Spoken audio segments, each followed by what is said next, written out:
Pak, di Jogja tuh ada nama bagus. Saya bilang, siapa? Artijo Alkostar. Oh iya, itu saya tahu. Oh, saya muncul Pak itu Yusril. ceritanya Itu, begitu. Pak, kalau mau jadi agung ini.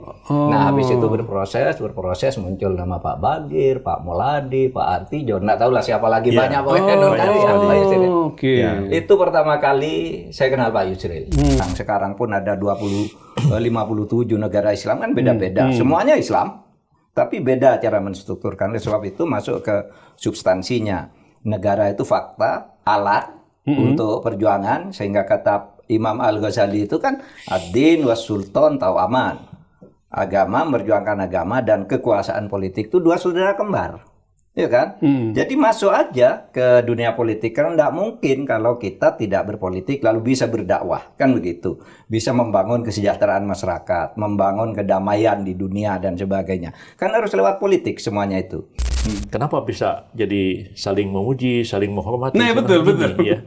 Kalau ahli fikih itu biasanya saling bid'ah membid'ahkan. Iya. Kalau mutakallimin itu kafir mengkafirkan. Tapi kalau para sufi itu saling muji-memuji satu dengan yang lain. Jadi kami kelasnya beda ya. Tahapnya itu para sufi sebenarnya, bukan lagi para fuqaha, bukan lagi para mutakallimun. Kami penegakan hukum di bidang korupsi. Itu kan persepsinya jaksa, persepsi KPK, hakim, para aktivis anti korupsi itu nggak sama. Ya, maka itu saya sebenarnya mengusulkan pada waktu awal pembentukan kabinet Pak Prabowo Subianto ini agar kita ini menyamakan persepsi kita tentang satu norma hukum. Ambil satu contoh, saya bilang waktu itu, apa yang dimaksud dengan keuangan negara? Nah, ini kan tafsirnya ini macam-macam. Ya. Undang-undang keuangan negara beda, undang-undang BPK beda, putusan MK juga beda, macam-macam begitu. Nah, sehingga sekarang ini akuntan biasa, jaksa pun bisa ngitung kerugian negara. Jadi sejak kapan jaksa itu belajar jadi akuntan? Kan jadi tanda tanya begitu.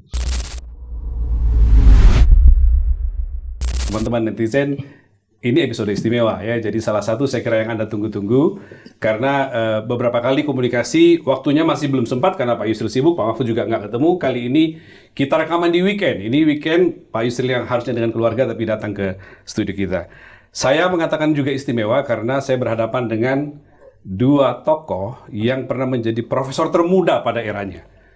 Pak Yusril itu menjadi profesor di usia 42 tahun pada tahun 98, ya. Lalu nggak lama setelah itu Pak Mahfud juga menjadi profesor umur 41 pada tahun 2000, Pak Mahfud. Iya. Jadi mereka ini banyak persamaan ya. Tapi juga suka beda pandangan juga. Sama-sama tokoh, sama-sama intelektual, jadi begitu. Bang Yusril, kalau kita publik bertanya tentang hukum yang susah-susah, yang pelik-pelik, itu selalu larinya ketiga. Kalau tata negara ya, Prof. Jimli, ya mantan ketua MK, lalu Pak Mahfud, juga mantan ketua MK, lalu Pak Yusril.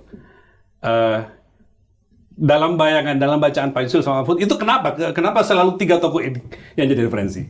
Ya, mungkin karena kami banyak menulis, banyak berceramah, dan terus-menerus aktif di kampus, sampai tiga-tiganya menjadi guru besar. Ya. Dan buku-buku terus ditulis, ya, walaupun Pak Jimli lebih banyak menulis buku lebih banyak ya? Pak Mahfud. Saya lebih sedikit lagi dibanding Pak Mahfud.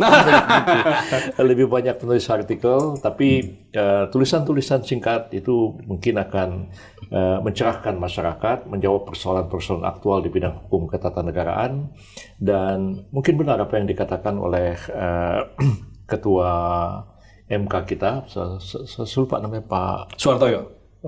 Bukan. Betul MK sekarang? Yang kemarin itu yang dari Undip. Pak Arif. Pak Arif. Nah, Pak Arif mengatakan mungkin ada beberapa guru besar yang mungkin mempengaruhi perkembangan hukum tata negara. Yang Pak Jimli itu karena tulisan-tulisan yang begitu banyak yang beliau lakukan, dan itu memberikan sumbangan besar terhadap teori hukum tata negara. Yang kedua, Pak Yusril kurang sempat menulis buku, tapi pikiran-pikirannya itu banyak mempengaruhi praktek ketatanegaraan.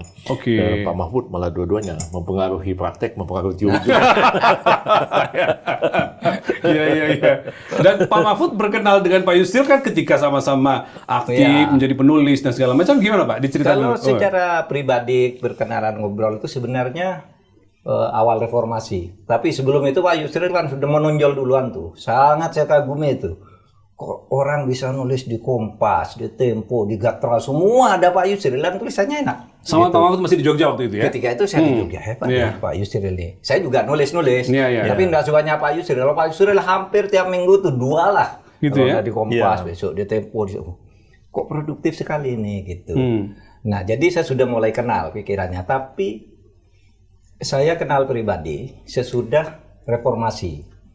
Itu Pak Yusril menjadi Menteri Hukum dan Perundang-undangan. Jadi Menteri Kehakiman itu diubah menjadi Menkumdam, Hukum dan Perundang-undangan. Oh, oke. Idenya Zaman Gus Dur. Iya, idenya itu karena kan waktu itu ada desakan dari masyarakat agar hakim tuh satu atap di Mahkamah Agung. Oleh sebab itu tidak ada Menteri Kehakiman, jadi Menteri Hukum dan Perundang-undangan. Oh iya. Pak Yusril. Nah, ada ide kedua waktu itu, hakim itu tidak boleh hanya hakim karir, harus dari profesional dan akademisi. Nah, di situ suatu saat Pak Yusril, saya baca berita gitu di koran, pemerintah akan mengusulkan 3 orang menjadi calon hakim agung jalur non karir. Nah, di situ disebut Mulya Lubis, Mahfud MD dan Suryadi. Siapa? Yang Surabaya. Yang pengacara. Trimulya Suryadi. Surabaya. Saya masih ingat. Habis itu saya juga baca tuh. Habis itu Pak Yusril telepon saya. Pak Mahfud, Anda akan diusulkan. Wih, Pak Yusril nih. Gimana dia? Kaget Pak Mahfud ya? Di mana ini kenal saya? Bilang. Hebat. Nelpon dari Jakarta dia ke Jogja. Pak Yusril, terima kasih. Saya senang sekali nih. Sudah bau-bau Jakarta. Saya bilang. Tapi saya kan baru berumur 42 tahun. Dia bilang 42 tahun. Oh iya ya, katanya kita sebaya ya, kata Pak Yusril. Karena standarnya syaratnya harus 50. Waktu itu sekarang jauh sekali ya. Masih jauh sekali. Ya udah, nanti kita anu lagi. Lalu saya ke Pak Yusril, Pak, di Jogja tuh ada nama bagus, saya bilang. Siapa? Artijo Alkostar. Oh iya, itu saya tahu. Saya muncul Pak itu Yusril. ceritanya begitu. Pak, kalau mau jadi hakim agung ini. Nah, habis itu berproses muncul nama Pak Bagir, Pak Moladi, Pak Artijo. Nggak tahu lah siapa lagi, banyak pokoknya Pak Yusril. Itu pertama kali saya kenal Pak Yusril. Nah, lalu yang kedua, ketika tiba-tiba Gus Dur minta saya menjadi Menteri Pertahanan.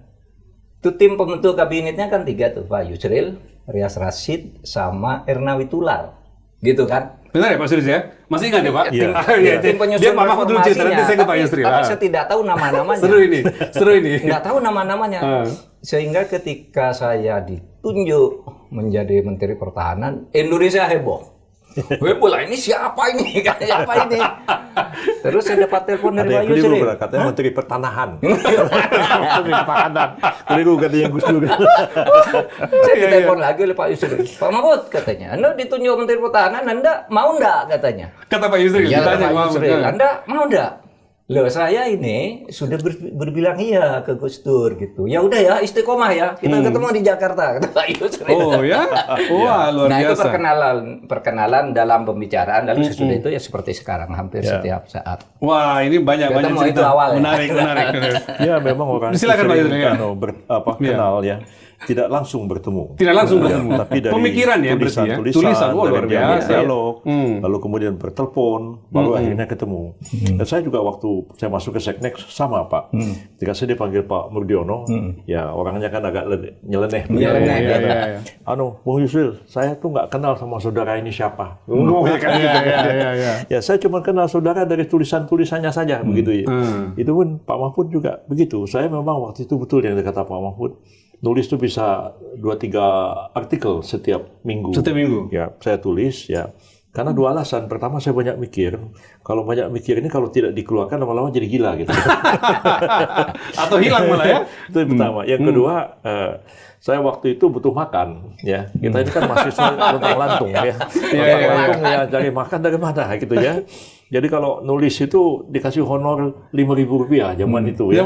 Ya, jadi kalau 4 artikel ditulis 1 bulan. Itu udah sangat membantu sekali sudah ya. makan itu 1 bulan. Untuk hidup kita mahasiswa. Iya, tahu itu yang ini. Jadi Pak Mahfud baca tulisan saya baca tulisan beliau. Karena saya selalu, tadi saya mengingatkan, menanya beliau, Muhibah kan namanya? Iya, beliau bilang ya. Muhibah, kampus pers. Lembaga pers Muhibah, iya. Nah, saya nulis di macam-macam koran, karena koran UI waktu itu koran Salemba, itu terbitnya cuma 2 kali sebulan.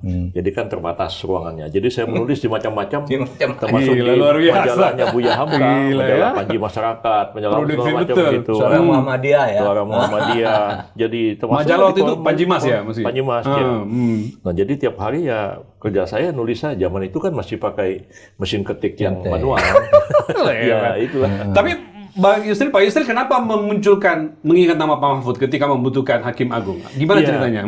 Pertama saya melihat wawasan pemikiran beliau itu cukup cemerlang untuk mengatasi problem-problem aktual yang kita hadapi ya. Saya nggak perlu orang yang hanya berteori di kampus saja, tapi orang yang betul bisa memecahkan problem yang nyata. Ya.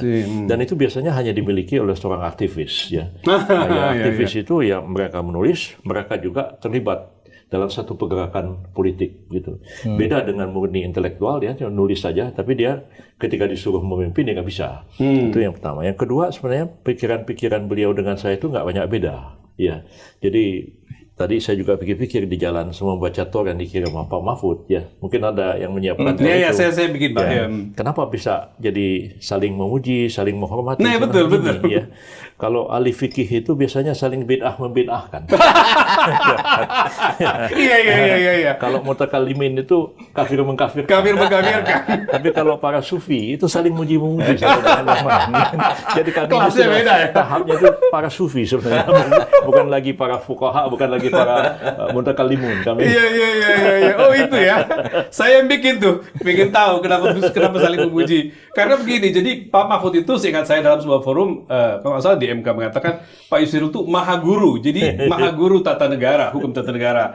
Lalu nggak jauh berselang dari situ, pada sebuah peristiwa Pak Yusril itu memposting di Instagramnya Pak Mahfud, salaman dengan Bapak gitu, salaman dengan Bapak. Kira-kira intinya beda posisi, lawan politik atau beda posisi itu tidak menghilangkan persahabatan kami berdua. Itu kan indah sekali, Pak. Dan itu dibahas di medsos, Pak Yusril. Iya, gitu. Itu kita diajari sama orang tua-tua kita ya. Pak, artinya kalau kita lihat konteks sekarang apa yang dirintis Pak Yusril dan Pak Mahfud itu, kalau kita tarik sekarang artinya perjuangan politik Islam itu mestinya masih jalan kan gitu ya.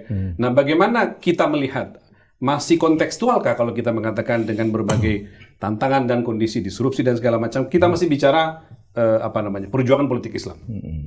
Pak Yusril. Iya. Kalau kita membaca Al-Quran itu kan jelas dikatakan Al-Quran itu hudal linnas wa bayyinatin minal huda wal furqan. Ya, petunjuk bagi umat manusia, penjelasan atas petunjuk itu dan sesuatu yang membedakan. Memang dia petunjuk universal. Sampai kapanpun ya ajaran itu relevan. Cuman bagaimana kita memahaminya, bagaimana kita menerapkannya, kita melihat bagaimana situasi perkembangan zaman itu sendiri. Jadi negara ini mau dibilang dulu mau jadikan Islam sebagai dasar negara, kompromi dengan 7 kata piagam Jakarta, dicoret 7 kata itu, tapi apapun juga konstitusinya itu Islamnya di dalam otak kita itu nggak bisa hilang, dalam hati kita nggak bisa hilang. Ini bukan cuma teorinya orang Islam.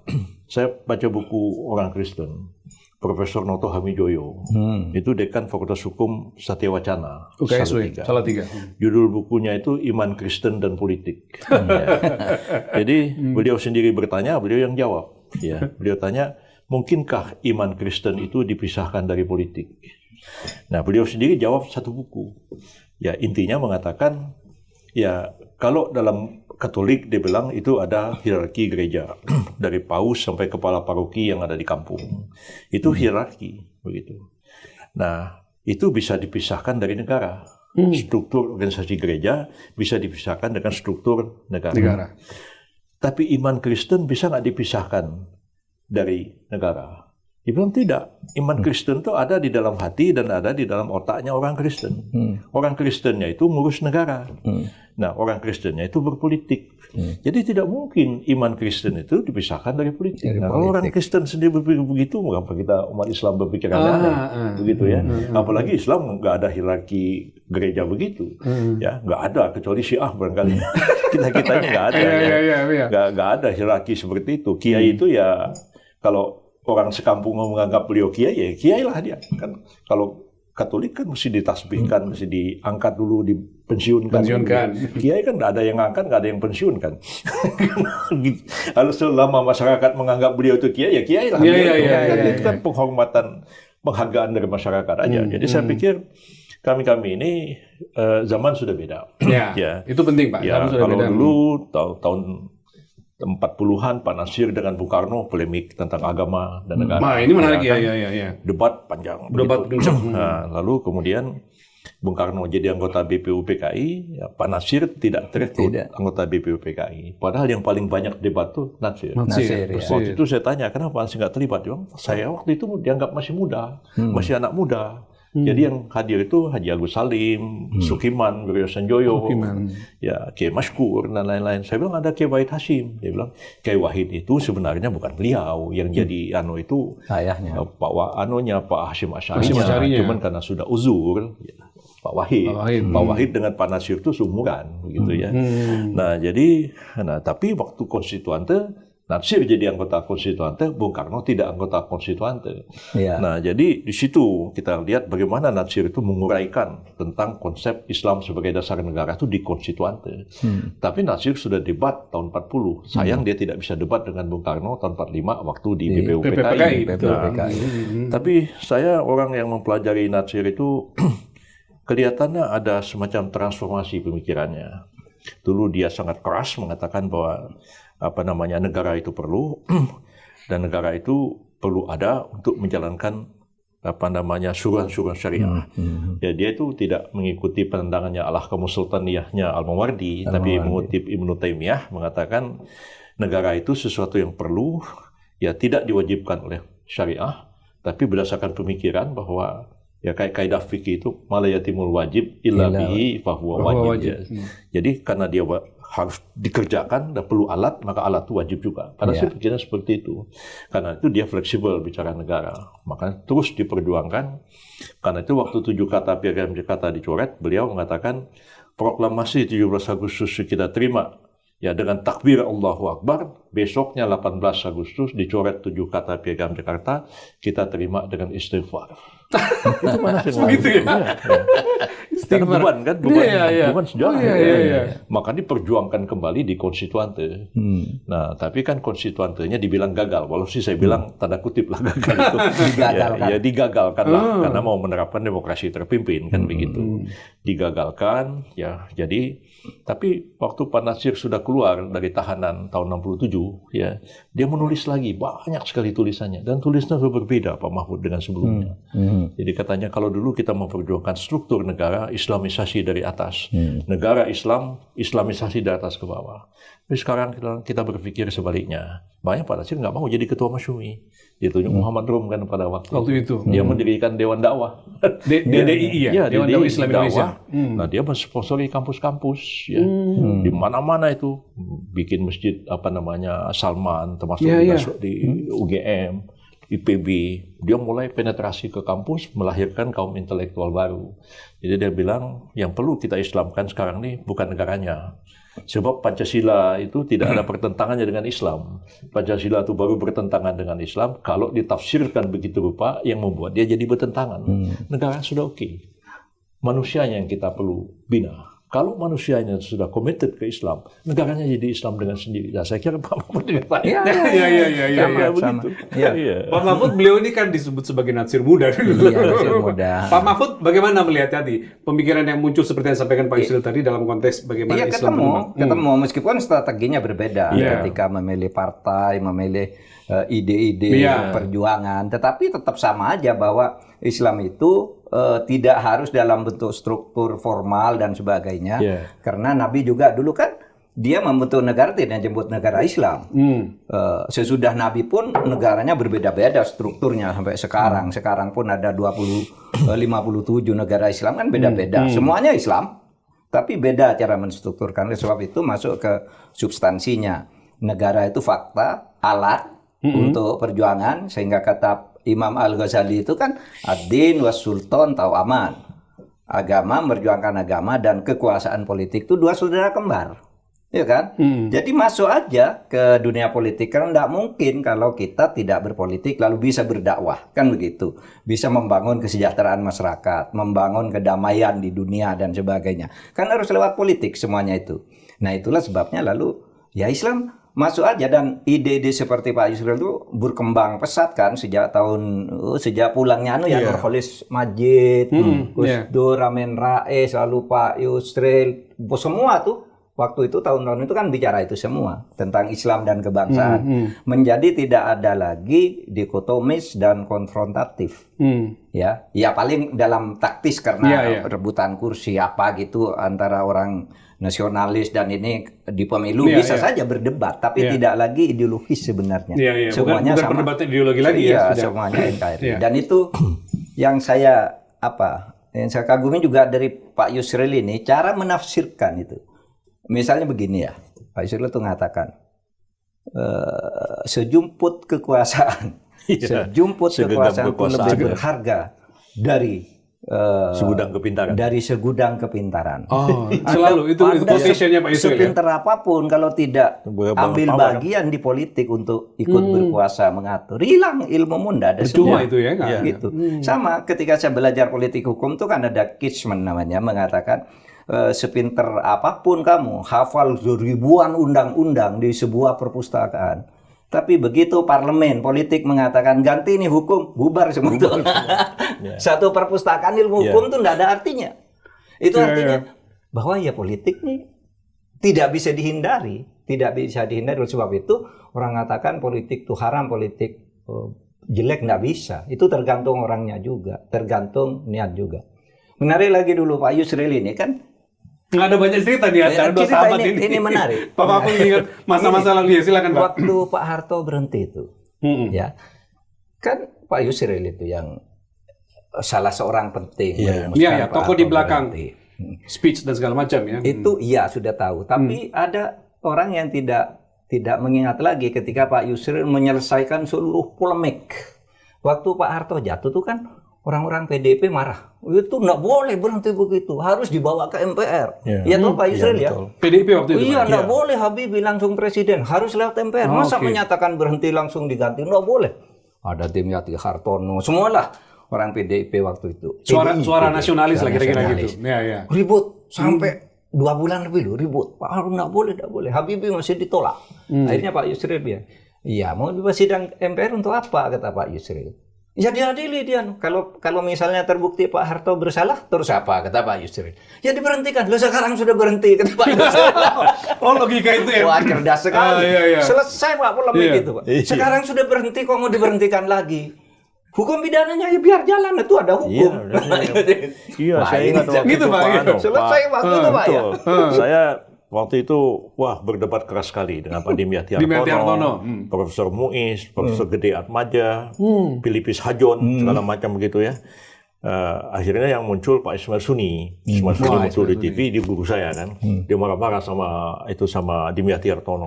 Dia bilang, Saudara Dimyati, saya peringatkan saudara ya. Saudara itu guru besar hukum laut. Jangan terlalu banyak turun ke darat. Ini senior nih ngomongnya. Ini soal hukum tata negara, bukan ilmu saudara. Keras sekali Pak Suni waktu itu. Karena Pak Suni dengan Pak Harun membela saya pada waktu itu. Ya betul lah ya Pak Mahfud bilang itu. Banyak kontradiksi pikiran pada waktu itu ya. Mungkin pikiran orang lagi kacau ya waktu itu turun. Saya ketemu Ali Sadikin. Marah-marah sama saya. Saudara Yusril, kenapa dibikin begitu? Soeharto itu mesti berhentikan dengan cara terhina. Ya. Nggak bisa. Itu Soeharto berhenti yang saudara bikin tidak sah. Katanya, ngomong begitu Pak. Gitu juga Pak Ali Sadikin. Pak Ali, saya bilang, kalau Pak Harto itu tidak sah berhenti Pak Harto masih jadi presiden dong sekarang. Nah, kalau gitu saya datang ke Cendana, suruh tangkap Pak Ali. Baru dia baru dia mikir kan. Ya, itu satu. Emil Salim marah-marah juga sama saya. Marah-marah, kenapa? Akhirnya saya, kenapa Pak Emil? Ya, ini katanya, kenapa Habibie? Nah, itu di TV debat sama saya. Pak Harto nonton. Belakang saya tahu Pak Harto. Kenapa Habibie yang jadi presiden? Saya bilang, ini kan gara-gara salah Pak Emil sendiri. Setahu saya Pak Harto dan Pak Emil mau jadi wakil presiden. Tapi Pak Emil kan tidak mau. Makanya Pak Habibie. Sekarang waktu Pak Harto berhenti menjadi presiden, Pak Emil marah-marah. Tugas saya kan jaga konstitusi. Saya bukan senang Habibie, bukan senang siapa. Saya bilang hantu aja yang jadi wakil presiden, saya urus jadi presiden.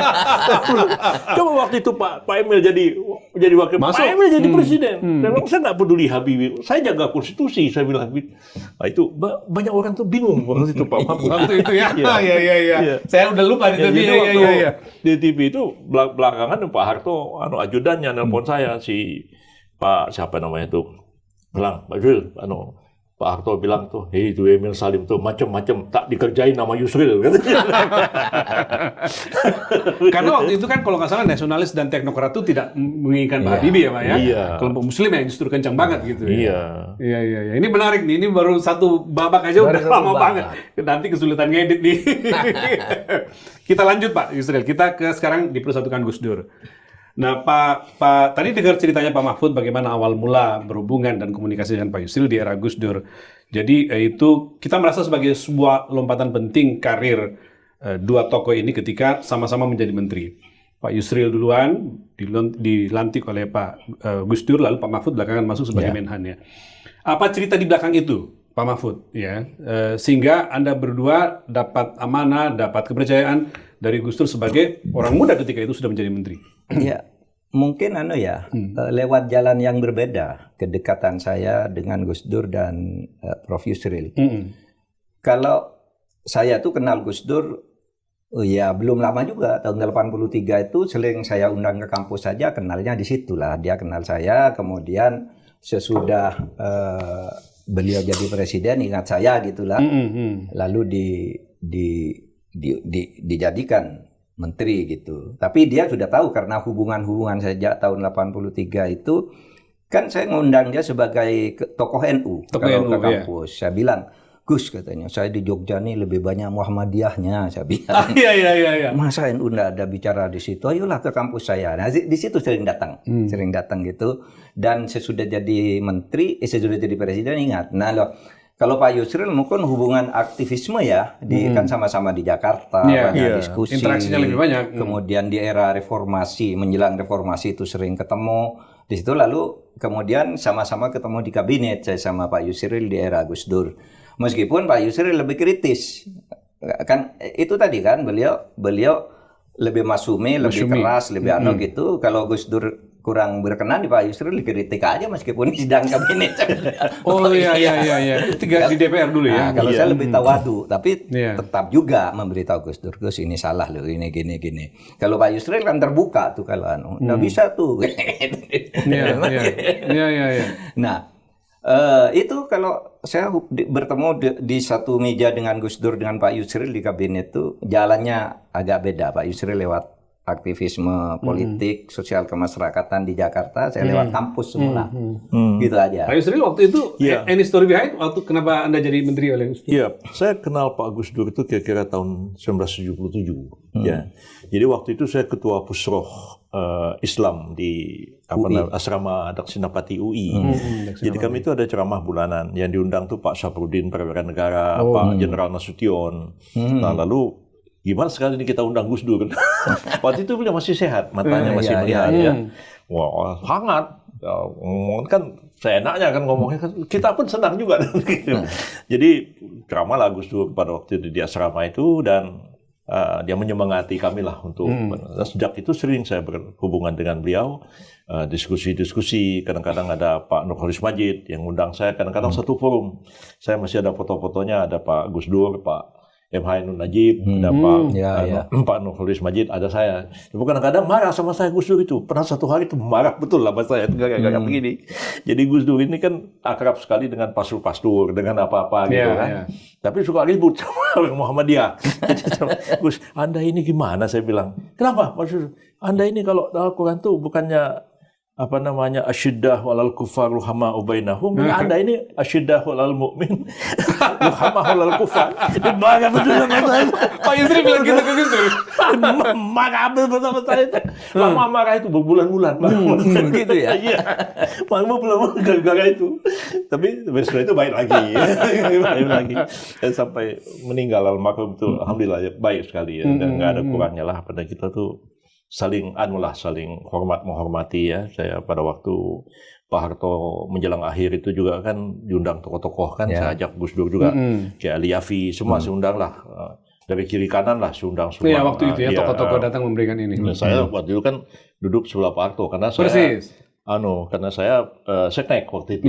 Tapi saya ngundangin teman-teman semua kan begitu, senior semua. Nah, jadi sering kali berhubungan dengan beliau sampai saat pencalonan Amin Rais mencalonkan beliau menjadi presiden. Itu terus berhubungan. Pak Matori juga menengahi. Itulah sampai akhirnya ya terjadilah ya proses pencalonan presiden di MPR tahun 1999 itu, yang Pak Amin umumkan ada 3 calon, ada Gus Dur, Bu Mega, sama saya kan terakhir-akhir itu. Oh iya, ada Pak Yusril di situ ya. Terakhir-akhir itu kan ya situasi sangat mencekam pada waktu itu, desakan supaya saya mundur, ya beri kesempatan pada Gus Dur. Sebab hitung-hitungannya kalau saya maju pecah suara, bisa pecah suara gitu. Strategi itu ya. Jadi itu ya. Gus Dur ngomong sama saya, gimana Mas Yusril? Ya sudahlah, saya bilang, saya kan beri kesempatan lah. Itu saya mundur, dan dengan mundur saya itu ya Pak Gus Dur terpilih sebagai presiden. Dan pada waktu itu habis pemilihan presiden itu sore-sore saya dipanggil Gus Dur ke Wisma Negara di komplek istana itu. Jadi saya naik ke atas, itu Pak Gus Dur nanya saya, Mas Yusril, sampean jadi menteri hukum, apa namanya itu, pokoknya menteri yang ngurusin hukum lah, katanya. Ya Gus, saya bilang gitu aja kan. Udah ngomong-ngomong, saya turun. Begitu saya turun, nah buka lift, ketemulah saya sama Kiai Abdullah Fakih, Kiai Langitan. Ada Ibu Khofifah, rombongan para Kiai Jawa Timur. Pak Fakih itu terus nyalamin saya, Pak Yusril, ya, saya mewakili para Kiai. Saya terima kasih sama sampean, ya, sampean sudah ikhlas mundur sampai Gus Dur terpilih menjadi presiden. Jadi saya bilang, Pak Kiai, ya saya terima kasih Pak Kiai, ya. Saya minta tolong satu, saya bilang, ya. Saya ini anak Masyumi, saya bilang kan. Dan saya sudah ikhlas mundur, ngasih kesempatan sama Gus Dur jadi presiden, terpilih. Jadi tolonglah, antara anak Masyumi sama anak NU ini jangan ada beban psikologis lagi. Nah itu Pak Kiai itu manggut. Sebab kadang-kadang tuh masih ada psikologis itu, ya. Antara saya dengan Pak Slamet Effendi Yusuf almarhum, masih kadang-kadang masih mempersoalkan tahun 52 dulu ketika NU keluar, gara-gara macam-macam begitulah, ya nggak usah kita ceritakan apa masalahnya kan. Nah jadi sekarang ini kan mestinya kita sudah satu. Nah itu Gus Dur dengan saya juga begitu, sering ngobrol-ngobrol, Mas Yusril ya, tetap ya kita harus menghadapi ini. Pokoknya orang Masyumi, orang NU ini harus satu. Saya senang sekali. Sampai beliau meninggal pun seperti itu. Ya. Kita lanjut lagi nih Pak ya. Kita lanjut lagi. Jadi tadi dengan Gus Dur, berikutnya ini guru besar termuda nih sekarang. Jadi ada banyak persamaan antara Pak Yusril dengan Pak Mahfud seperti kita diskusikan tadi. Mereka tuh juga selain sama-sama pakar hukum tata negara tadi, ya intelektual Muslim, lalu juga mereka organisasi yang sama-sama nih, sama-sama aktivis. HMI. Kalau sekarang kan kami Gerakan Islam kami HMI. Ya kan. Nah, Pak Mahfud cerita dulu deh, gimana pertemuan gagasan antara Mahfud MD dan Yusril dalam konteks himpunan HMI, gimana? Ya, jadi begini, Pak Yusril ini orang HMI, sudah menjadi instruktur, tapi tidak masuk ke darah biru sampai puncak, gitu. Sehingga tidak jadi ketua umum atau pandang. Darah biru itu kayak Akbar Tanjung sampai puncak lah. Karena di UI itu, nanti Pak Yusril cerita, di UI itu memang ada dua, yang ekstra, intra. Yang intranya itu biasanya lebih cenderung lebih kuat. Di Pak Yusril itu di intra. Nah saya di UI itu Pak Yusril, karena UI itu dulu kan didirikan oleh berbagai organisasi Islam, termasuk Masyumi terutama, Masyumi sebelum jadi partai. Nah di situ itu tidak ada organisasi lain kecuali HMI di UII Jogja itu. Sehingga ketika saya masuk, saya pengkaderannya dulu dari Ibnu Ansor gitulah, ikut-ikut. Nah, sesudah ke UI itu enggak ada ya yang milik kayak PMI atau apa, enggak ada di UI itu. Jadi saya masuk ke HMI, di situ kalau menjadi aktivis intra itu harus lewat di HMI. Nggak lewat HMI nggak bisa masuk. Nggak masuk. Keluar semua. Masuk ke kawah ini dulu ya. Oleh Seleksinya sebab di itu, sini. Saya di sini dulu, meskipun hanya di tingkat universitas, tapi lalu memimpin lembaga pers mahasiswa di fakultas, memimpin badan perwakilan mahasiswa, dan sebagainya lewat HMI-nya dulu.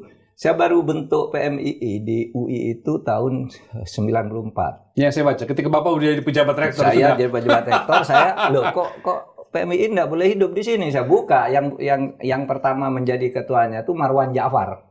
Oh, Marwan Ja'far, Iya, DPR, itu PKB, dulu HMI PKB. juga karena nggak ada tempat lain kan, nggak ada tempat lain. Buka PMI lalu sampai sekarang ada namanya PMI Wahid Hasyim.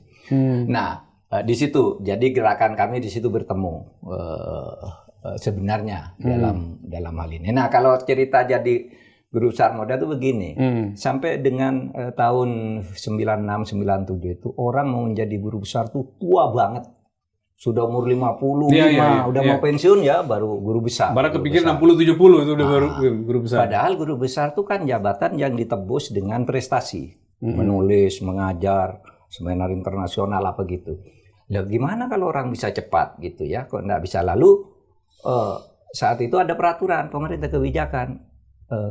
Orang bisa menjadi guru besar kalau sudah mempunyai derajat doktor, hukumnya mengajar sampai 850 tuh mengajar seperempat, penelitian seperempat, pengabdian masyarakat sisanya gitu sampai 850 hukum. Itu meskipun hanya doktor, lektor muda dan doktor bisa langsung ke guru besar. Aturan itu. Nah, Pak Yusril di ilmu hukum tuh orang pertama yang meloncat dari lektor muda menjadi guru besar. Oh, oke. Termuda. Sesudah itu banyak yang lebih muda. Tapi ya Pak Yusril termuda ketika Pada masa itu ya. pada masa itu. Ketika profesor masih 60-70 gitu ya. 60 udah pikun-pikun tuh dulu baru profesor. Iya. Pak Yusril termuda. Sesudah itu saya nyusul tahun berikutnya. Nah, baru sudah itu banyak yang lebih muda lagi kayak Hikmahanto, Satya Arinanto tuh lebih muda. Tapi yang membuka kebuntuan profesor dulu sulit banget itu ya Pak Yusril pertama. Iya, lalu saya beri. Yang tahun 98 beliau jadi profesor ya. Pak Yusril 99 saya. 99 Pak Mahfud ya. Iya. Selisih setahun. Jadi pada waktu itu karena kami kan banyak nulis, begitu ngajukan langsung dihitung, ini sudah profesor, udah lebih dari profesor nih katanya. Ceramah di mana, jurnal di mana, tulis semua langsung dapat. Pak Yusril, loh Pak Yusril kok dapat? Saya juga dong. Juga dapat juga. Nah sudah itu baru nyusul yang Pak lain. Jimli juga. Pak Jimli juga usia seperti itu. Gimana pencapaian bisa didapatkan secepat itu Pak Jimli? Iya, saya tuh mulai kadang-kadang ada kepengen balas dendam juga sama orang. Iya. Oh, menarik nih balas dendamnya nih. Waktu saya masih mahasiswa itu, saya dikerjain sama seorang guru besar. Saya nggak usah sebutlah namanya begitu ya. Jadi dia kerjain terus. Saya tuh nggak lulus sama kuliah. Sampai saya kuliah S2, waktu itu saya masuk rumah sakit karena kurang sehat ya. Dirawat 2 minggu, begitu saya masuk, terus beliau itu ngomong, katanya, ini mahasiswa yang nama Yusril nggak lulus. Saya bilang, ujian aja belum. Kenapa saya bisa nggak lulus? Oh ya? Ya kan? Jadi kelihatan dendam suruh. Saya tuh agak marah, saya mau angkat kursi, saya mau lempar di... Saya bilang, hari ini saya keluar dari pasca sarjana UI ini. Ya, nanti Anda akan lihat, ya, saya akan jadi guru besar di partai lebih muda dari Anda. Saya keluar, saya pergi ke Pakistan. Itu Pak ceritanya. Makanya universitas di Punjab itu. Iya, saya kuliah di Punjab. Oh, begitu ceritanya. Akhirnya kan saya sekolah dari Punjab, terus saya ke Universitas Sains Malaysia. Ya kan sudah jadi doktor, masih di 30-an tahun. Nah betul yang kata Pak Mahfud, berubah peraturan, saya pangkat 3D pada waktu itu, kum saya lebih 1.000. Diajukan ke ini, saya langsung jadi guru besar. Kaget dong ya, udah langsung terpenuhi ya. Orang itu masih hidup pada waktu itu. Masih hidup. Cocok. Dan yang paling aneh itu, saya menjadi guru besar itu, zaman itu kan harus diajukan oleh guru besar senior. Iya. Harus disetujui 70%. Ya. Yang mengusulkan saya menjadi guru besar itu Charles Himawan. Ya, Charles Himawan. Ya, keturunan Tionghoa, Kristen lagi. Jadi orang nggak ada curiga. Ya, kalau saya diusulkan Ismail Sunni, wah ini mah adik ideologis kira-kira gitu ya. Muhammadiyah kan aja kan. Ini yang mengajukan Kristen. Terus yang meminta tanda tangan yang lain itu Herman Raja Guguk almarhum. Ini harus menjadi profesor. Pada tanda tangan, ya, sudah 80%, terus diajukan, terus sudah jadi guru besar. Jadi memang Pak Mahfud, beliau sekolahnya linear, belajar hukum dan hukum sampai SD. Saya itu sekolahnya zigzag. Iya. Saya belok ke politik dulu, Pak. Politik, Iya. sempat ya. Sama Pak Yusril. Pak Mahfud, Ya. Pak Yusril ini kan doktornya, satu dokter hukum, kedua dokter filsafat, yang ketiga dokter politik. Belum filsafat, belum ujian. Nanti bulan Maret. Oh nanti ya? Iya, Tapi mau tiga ujian. itu ya? Iya. Politik. Iya. Pak Mahfud gimana melihat ini? Perpaduan tiga seperti itu, Pak Mahfud mengawinkan Iya, hukum dengan bagus lah. hukum dengan politik. Iya, memang tidak bisa gini loh. Orang belajar hukum itu kalau cukup kalau hanya belajar pasal-pasal, cara menafsirkan dan itu cukup S1 sebenarnya. Sudah diajari semua lah penafsiran hukum, pasal ini, pidana itu. Sehingga ketika saya lulus S1 itu saya kan kecewa betul. Kok hukum kayak gini ya? Iya. Wah, pasalnya begini, pelaksanaannya begini. Itulah sebabnya saya masuk ilmu politik. Jadi dosen saya itu waktu itu keren-keren tuh, ada Amin Rais, Yahya Muaimin, Afan Ghaffar, semua yang hebat-hebat di saat itu di UGM tuh saya belajar pada mereka sebagai mahasiswanya. Jadi saya sudahnya ilmu politik, Pak Yusril. Politik ya. Baru ketiga kembali ke hukum tata negara. Iya. Nah, maka saya nulis politik hukum itu. Iya, betul yang dikatakan Pak Mahfud itu ya. Dulu tuh Pak Mahfud entahlah bagaimana di UI ya. Kalau di UI itu 300 mahasiswa baru. Itu yang ngambil HTN tuh nggak lebih dari 4-5 orang. Betul, sama. Nggak belajar, nggak laku.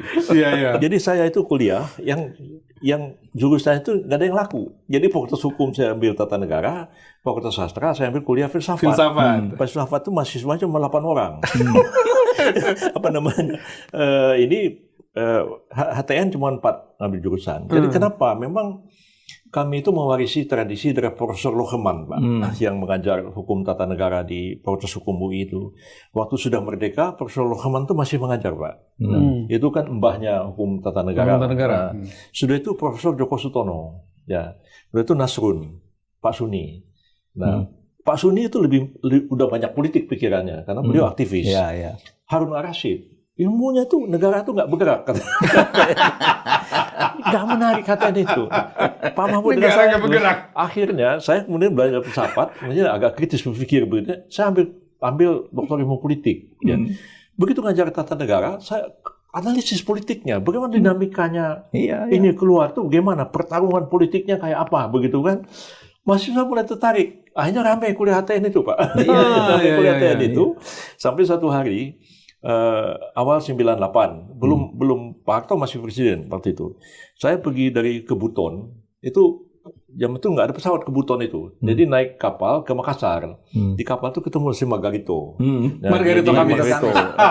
Jadi saya nggak tahu namanya Margarito, cuma dia bilang, saya mau pergi ke Jakarta, mau apa? Mau pergi Surabaya. Mau ngapain? Saya bilang, saya mau masuk UNER, mau ngambil S3. Saya udah S1, S2 di Makassar, di Unhas. Mau belajar apa? Mau belajar hukum ekonomi. Kamu mau belajar HTN aja. Nanti HTN jauh lebih penting. Saya bilang.